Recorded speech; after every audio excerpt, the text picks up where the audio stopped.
Amanya nze Ssentongo Ebo nga ndi munnamateeka w'omwami Mr. Mpsali Moses Bebekul ne munnange munnamateeka bamuyita Bwangu Richardson.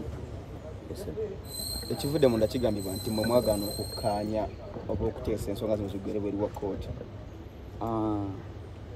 Engeri gye twajja mu kkooti tujjayo nampapula twali tusuubira okuwandiika okuli fomo okututuukirira batubuulire lunaku lwa ekitasobola kubaawo wabula omukulu Alex yantuukirirako ku mubbaala essaawa 8 ng'anywedde namu nga tusobola kumuwabula tetusobola kupako nekitutuuka ku kituufu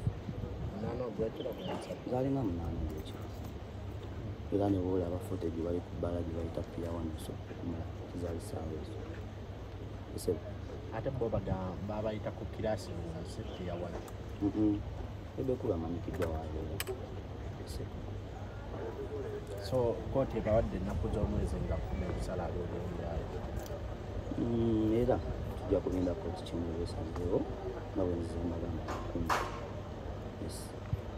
10. Wano tojja tumanye omusango gumu naye kansu wa Saidi eri avudde wano ng'asomye emisango emirala gy'agenda obbongerako okuli okuba nti mukyala w'omuyimbi yanywa enguli n'atasasula yanywa enguli $9,600. Well, I understand the excitement of being a lawyer, especially where you didn't believe you could be. So counsel is so profound in senseless arguments like tuli kusimba ne water kale oluganda manyi wekiwulikika akabuguumirirako okubeera lawyer naddala nga wali tosuubira kuba counsel mumanyi nnyo mu debates zino eza water is better than fire. Kati bino ebintu bisukako awo bya copyright biriko etteeka. Bw'otunuulira akawaayiro 35 aka copyright act kalambika bulungi butya endagaano bw'erina okuba. Bw'otunuulira akawaayiro 15 aka copyright act kalambika bulungi what amounts to fair use.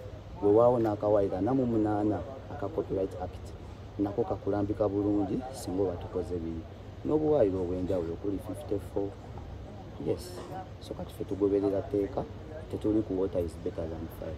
Agamba nti client we yakozesa Alex Muhaji mu video n'atamusasula era mumanja $3,000,000. Well, koti weziri atekeyo omusango tujja kwewozaako wabula nja mugamba it's always fun to defend against a vexatious and vexatious suit. Kigambibwa nti omukulu Bebekul yasobola ssente okujja okuyimba we yalina okuyimba ku Comedy Store. Eyayimba abantu bayasa ebintu era omusajja ali mu mabanja.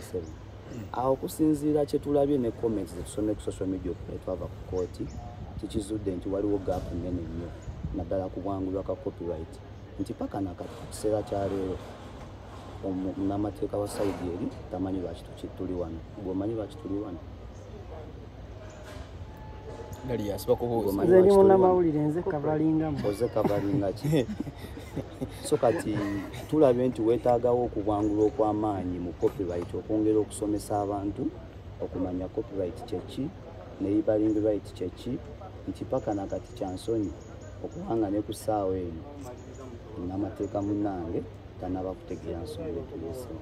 Omukisa gwo weeguli mu wiiki eno gye babawadde okubanga musobola okutuula parties ez'enjawulo. Omanyi lwaki tuli wano nzizemu ekikubuuza anti ne kkooti ekyogeddeko anti kkooti egambye ennaku z'omwezi na 10 egendawo ensalawo yaayo twa proceedings by affidavit evidence bataddeko newozaako yaabwe naffe tuteekamu newozaako yaffe so tulinda ennaku z'omwezi nga 10 kkooti erabe kyesalawo. Lwaki kkooti egewadde ruling kikulagirawo nti twalemaganyiddwa okukola ki okuteesa ate guno omusango guli criminal sometimes tali mu nnyo okuteesa. Kanso tubadde tusaba otulambulire ensonga entuufu lwaki muli wano kuba abantu abasinga ffe tumanyi nti tuli wano olw'ensonga nti Bebekul teyayimba ku Comedy Store. Nsonga ki entuufu lwaki tuli wano? Kikyo kye njogeddeko nti wakyetaaga okubangula okw'amaanyi n'okusomesa ku nsonga za copyright ne labeling rights obaawo ne trademarks. Omugundo tugenda gwetandikirawo ffe nga ffe ne bannanga abamu bwe twagaliza eggwanga lino ne creative art okulaba nga tuggulawo essomero okusobola okubangula abantu era musoga gwasoose okufuna scholarship. Kati bino ebigambibwa nti teyayimba ku Comedy Store era omusajja ali mu mabanja mutuuseewa n'okusootinga biiru eyo ne miliyoni omuyimbi gye yagenda nayo yaduka naye ku simu. Well, nga bwe nkugambye tetunaba kufuna kuwandiika kwonna ku official kabeere kooti netuyita okuba nga twadressinga issue eyo naye bwe tunaaba tuwandiikiddwa tujja kwewozaako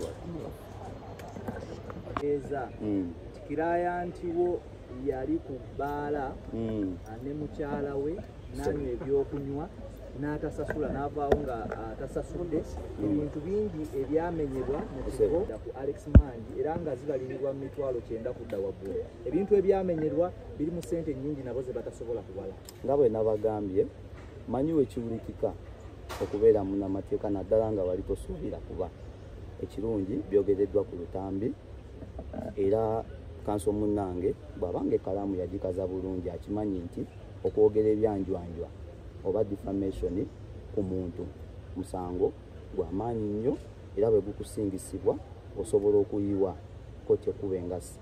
So kati ebigambo ebyo ojja kunfunira kiripu eyo ne Zuwena naye muntu tali nnyo part of this proceedings weewaawo naye kati akoleddwako omusanga ayogeddwako ebyanjwanjwa era bwe biverifyingibwa nga kituufu yali teyasasula tujja kusasula naye bwe biverifyingibwa nga abadde yasasula amateeka waffe ajja kwegattako ku munne wali bw'abadde ayina okutwaliza wamu byanjwanjwa singa tuverifyinga nga yali tasasudde sente zo tujja zisasula naye singa biverifyingibwa nga yali asasudde n'amateeka ajja kwegattako ku kirayanti we ayimirireko wali okkiriziganya ne kanso munno nti awo mukyala Zuwena alina ebyokunywa bye yanywako ku olwo olunaku mu ekyo ekifo.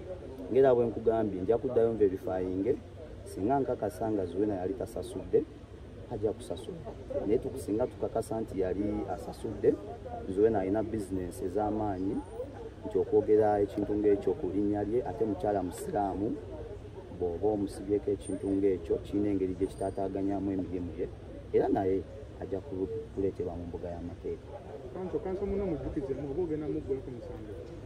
Sinze mba muggulako emisango naye gwaba akyogeddeko aba muggulako omusango bayita defamation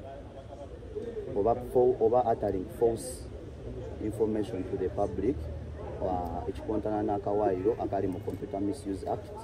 Yes, sir.